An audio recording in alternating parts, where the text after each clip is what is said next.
स्वागत है आपका भारत वॉइस में। पिछले कई दिनों से जो अंदाजा लगाया जा रहा था कि भारतीय जनता पार्टी पश्चिम बंगाल में पूरी तरीके से टूट जाएगी, जो नेता चुनाव के समय या चुनाव के पहले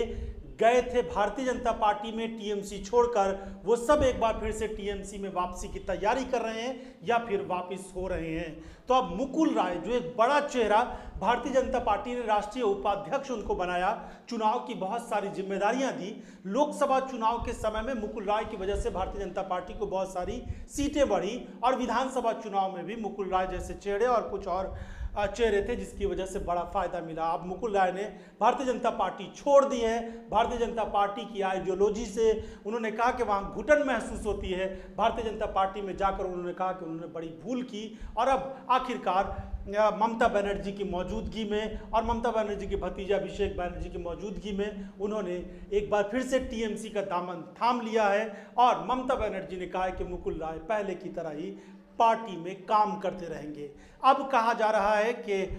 कई दर्जन ऐसे विधायक हैं, जी हाँ, कई दर्जन ऐसे विधायक हैं जो भारतीय जनता पार्टी छोड़कर संपर्क में है टीएमसी के और वो टीएमसी में आना चाहते हैं। और सैकड़ों कार्यकर्ता भारतीय जनता पार्टी के जो पश्चिम बंगाल में किसी वजह से भारतीय जनता पार्टी से जुड़े थे टीएमसी छोड़कर या फिर भारतीय जनता पार्टी में पहले से भी हैं, वो सब अब टीएमसी के साथ आना चाहते हैं, क्योंकि उनको लगता है कि जो विभाजन वाली राजनीति भारतीय जनता पार्टी करती है, लोगों को बांटने वाली राजनीति करती है, वो पश्चिम बंगाल में नहीं चलनी चाहिए। पश्चिम बंगाल के लोग पढ़े लिखे समझदार हैं और वो इन चीज़ों को समझते हैं और इसीलिए उन्होंने इस तरह की राजनीति को पूरी तरीके से नकार दिया है। तो आखिर भारतीय जनता पार्टी कब तक दूसरी पार्टी से आए हुए नेताओं के सहारे सरकार बनाएगी, दूसरी पार्टी से आए हुए नेताओं के सहारे अपनी पार्टी को चलाने और मजबूत करने का काम करेगी? भाजपा के अंदर अभी तक इस तरह के हालात नहीं बन पाए हैं कि उनके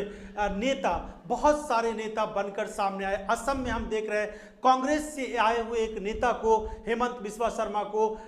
मुख्यमंत्री बना दिया गया। ये मजबूरी है भारतीय जनता पार्टी की, क्योंकि उनके अपने पार्टी के अंदर नेता उभर नहीं पाते हैं। वो उस तरीके के नेता नहीं उभर पाते हैं जो लोगों से अपना वोट ले सके, लोगों के बीच अपनी पैठ बना सके। हम देखते हैं कि जब भी चुनाव होता है, प्रधानमंत्री नरेंद्र मोदी के चेहरे पर चुनाव लड़ने की बात कही जाती है। पिछले कई चुनाव में प्रधानमंत्री नरेंद्र मोदी के चेहरे को ही प्रयोग में लाया जाता है और उसके बाद मुख्यमंत्री का भी कई राज्यों में चेहरा घोषित नहीं किया जाता, सीधे प्रधानमंत्री के चेहरे पर चुनाव लड़ती है भारतीय जनता पार्टी। बहुत सारे जानकार तो ये भी कहते हैं कि लोकसभा चुनाव के समय में अगर भारतीय जनता पार्टी में मोदी के चेहरे का प्रयोग न किया जाए और सांसद जो या फिर जो सांसद का चुनाव लड़ने के उम्मीदवार हैं वो अपने बल पर चुनाव लड़े तो वो बिल्कुल भी नहीं जीत पाएंगे, क्योंकि उन्होंने जनता के लिए ऐसे काम नहीं किए, जनता के अंदर अपनी पैठ नहीं बनाई, जनता के अंदर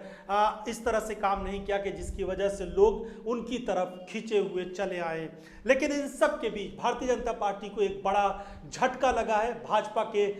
एक बड़े नेता कहेंगे, राष्ट्रीय उपाध्यक्ष कहेंगे, जो पार्टी छोड़कर अब टीएमसी में चले गए। हालांकि वो पहले टीएमसी में ही थे, मुकुल राय भाजपा में गए और अब फिर से टीएमसी में आ गए। पश्चिम बंगाल में भाजपा का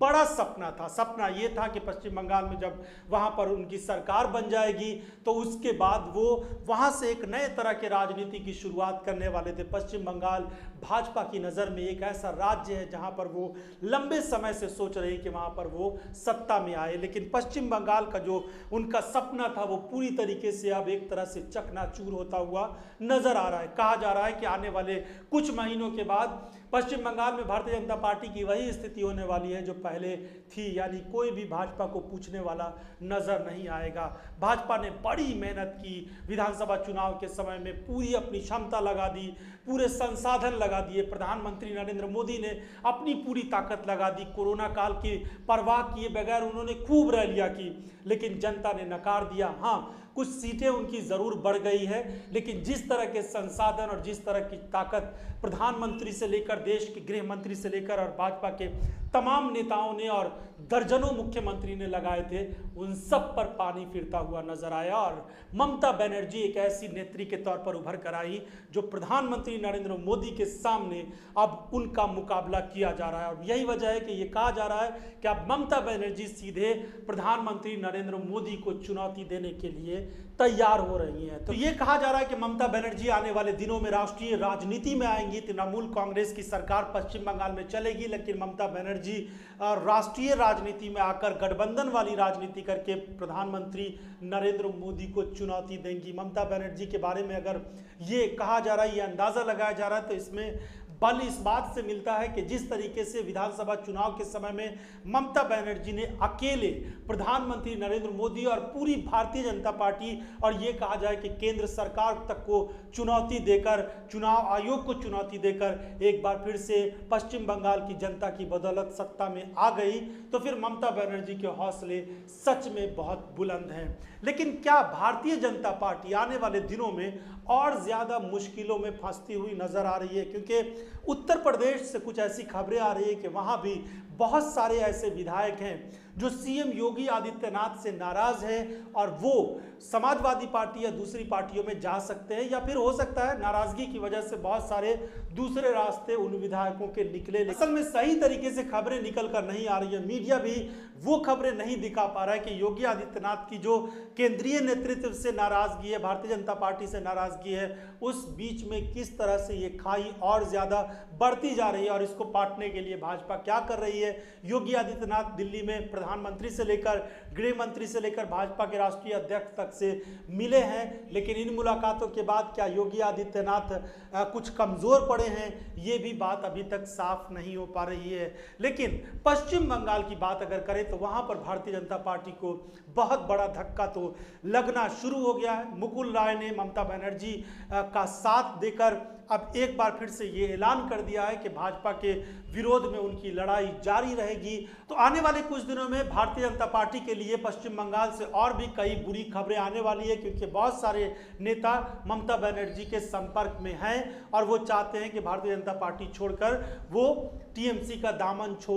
थाम ले। भाजपा के नेता लगातार ये दावे करते हैं कि प्रधानमंत्री के नेतृत्व में, प्रधानमंत्री नरेंद्र मोदी के नेतृत्व में देश की जनता, देश के लोग काम करना चाहते हैं। राजनीतिक पार्टियों के बड़े बड़े नेता हैं जो चाहते हैं कि वो प्रधानमंत्री से जुड़कर काम करें, उनके नेतृत्व में काम करें। लेकिन अब जिस तरह के हालात बने हैं और भाजपा जैसा नारा देती है कि सबका साथ, सबका विकास और सबका विश्वास, तो वही विश्वास अब भाजपा से लोगों का टूटता हुआ नजर आ रहा है। खासकर कई ऐसे नेता हैं जो आने वाले दिनों में भारतीय जनता पार्टी को छोड़ने वाले हैं। नोटबंदी से लेकर महामारी के दौर तक लोगों ने, देश की जनता ने प्रधानमंत्री नरेंद्र मोदी के काम करने के तरीकों को देखा है कि किस तरीके से सिर्फ जुमलों के सहारे ये सरकार काम करती है। आम जनता की समस्याओं से बेपरवाह, लापरवाही भरे तरीके से सरकार के काम करने का जो तरीका है, उससे देश की जनता का मोह भंग होता हुआ नजर आ रहा है। आम लोगों के सामने इस वक्त महंगाई से लेकर, बेरोजगारी से लेकर, महामारी से निपटना और वैक्सीनेशन से लेकर